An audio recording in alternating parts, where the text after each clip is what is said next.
Hey guys, and welcome to my channel. Today I'm going to show you how to make a pumpkin shaped cake without fondant or buttercream. I saw the idea on Instagram and decided to replicate the cake. This is my first 3D cake and I thought it would be fun to share my experience with you.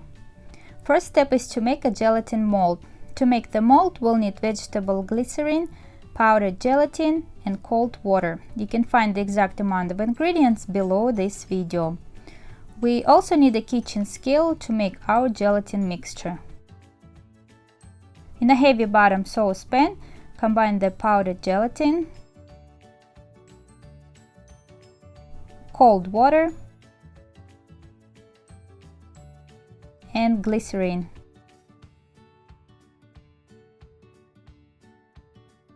Mix the mixture very well until all the gelatin lumps have dissolved and set it aside for 20 minutes.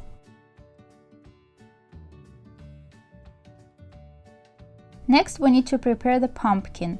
I already washed and dried my pumpkin, and it's about 6 inches wide and 3 3/4 inches tall.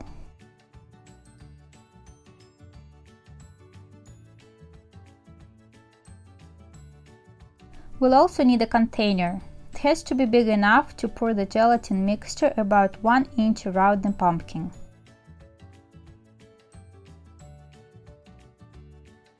Take a big plastic bag and cover the entire inside of the container. Tape the bag on the outside so it doesn't move. It will help to take the ready mold out of the container. Place the pumpkin inside the container and make sure it has the same amount of space all around the pumpkin.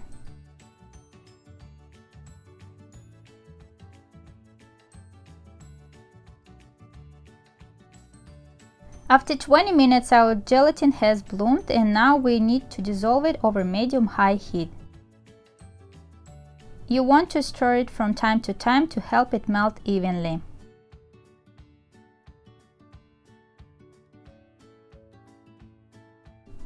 When all the gelatin has melted, strain the mixture through a sieve.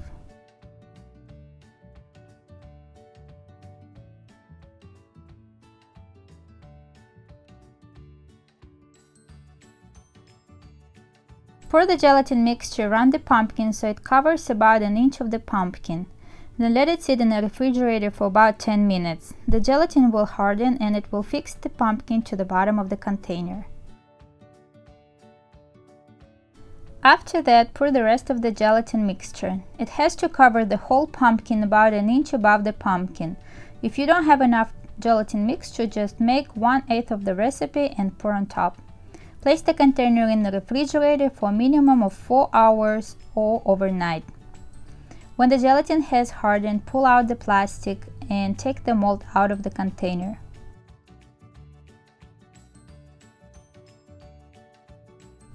Next, carefully take off the plastic bag.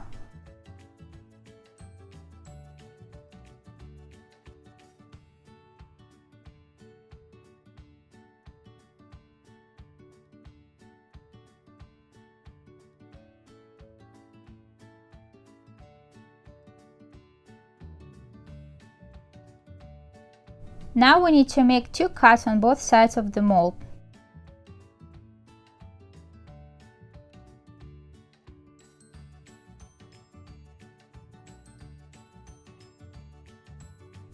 When it's done, carefully separate the mold from the pumpkin.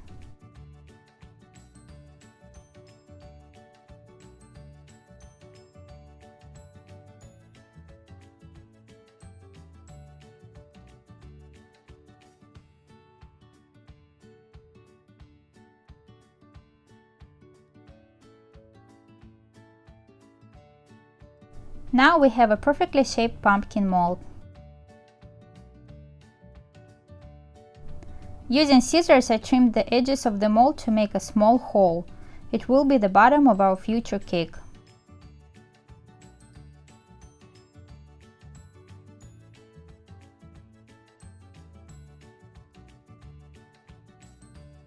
Next, we need to temper white chocolate, and today I'm going to use my new thermal spatula. Of course, you can use a regular spatula and a food thermometer. Here I have 200 grams of white chocolate chips and another 100 grams of chocolate chips that I chopped well. Start by microwaving the chocolate for 20 seconds, then take the bowl out and give it a stir. Place the bowl back in the microwave and repeat the process of cooking for another 20 seconds, stopping, stirring, and returning it to the microwave until the chocolate has melted and reached around 110 degrees Fahrenheit or 43 degrees Celsius. If the chocolate already melted but the temperature is not right, keep microwaving for an additional 5 seconds each time, stirring well and checking the temperature. When the chocolate is at around 110 degrees Fahrenheit, add half of the chopped chocolate and start stirring it until all the pieces have melted and the chocolate has reached around 87 degrees Fahrenheit or 30 degrees Celsius. Now you need to work fast. Pour the chocolate inside the first half mold and spread it quickly. My mistake was not letting the mold reach room temperature. The mold was cold and the chocolate had hardened in seconds, which made it very hard to spread evenly.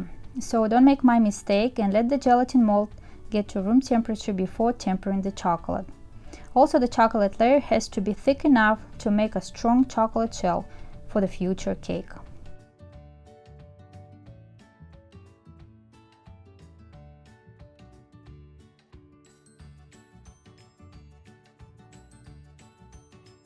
By the time I finished with my first half mold, the chocolate's temperature dropped to 80 degrees Fahrenheit.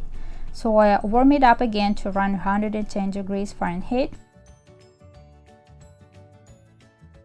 Add the second half of my chopped chocolate and mix until the chocolate has reached around 87 degrees Fahrenheit.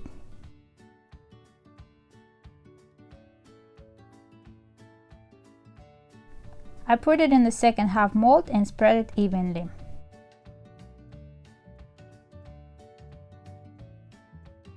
Next, I placed both mold halves on baking pan and connected them as close as I could. Using the leftover chocolate, I covered all the joints and any other open spots. That's how it looked when I was done.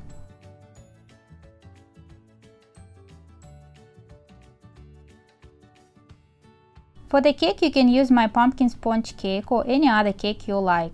I leave the link below this video.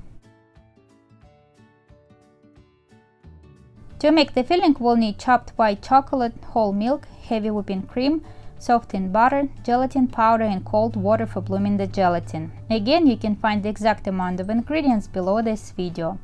Start by combining the gelatin powder with water and mix well. Let it sit for about 15 minutes.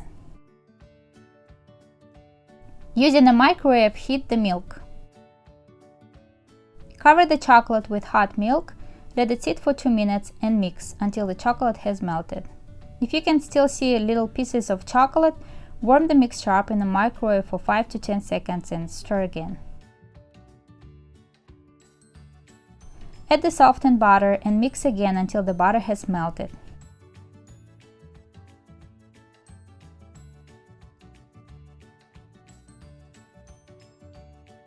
Next, we need to dissolve the gelatin by microwaving it for 10 seconds. Add the liquid gelatin to the chocolate mixture and whisk one more time.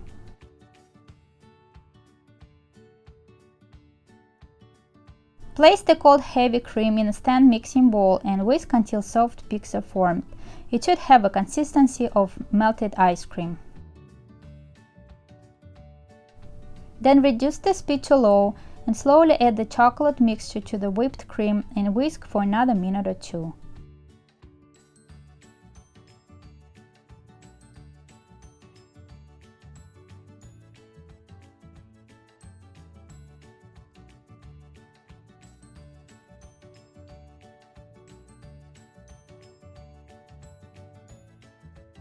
To assemble the pumpkin cake, pour a little bit of mousse filling on the bottom of the chocolate mold, then place the first cake layer. Cover it with more filling and continue to alternate the cake layers and the filling. I cut each cake layer to the size of the pumpkin mold. Also make sure to evenly spread the mousse filling so that there are no empty spaces when cutting the cake.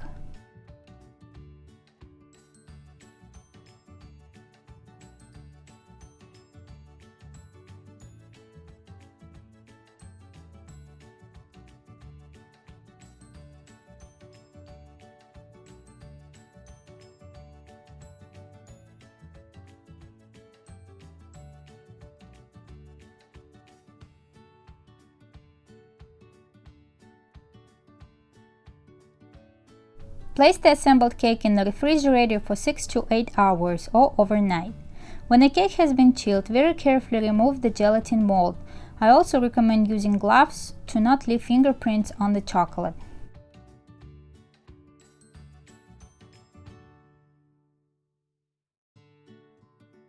Now we need to smooth out all the bumps and joints on the surface. To do that, dip the knife in hot water, wipe it with a piece of paper towel, press the hot knife to the chocolate and hold it for a few seconds. Then with your fingers smooth out the chocolate.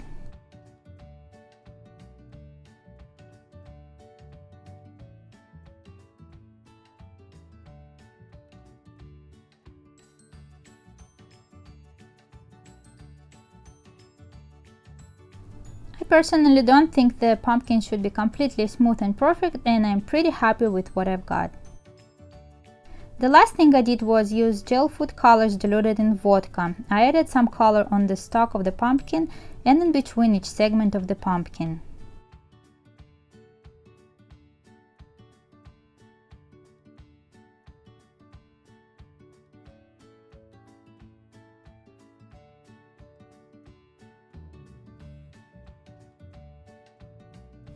I think the cake turned out very realistic and cute.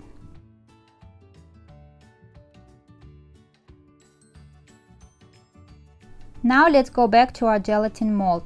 If the mold looks good and doesn't have any cracks, you can reuse it again for up to 5 times. Otherwise, clean it up of any small chocolate pieces.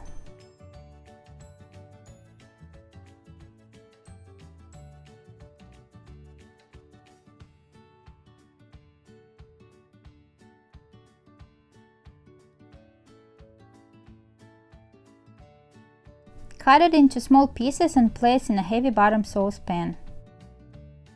Cook it over medium heat, stirring occasionally until all the gelatin has melted. Then strain the mixture through a sieve into a glass jar.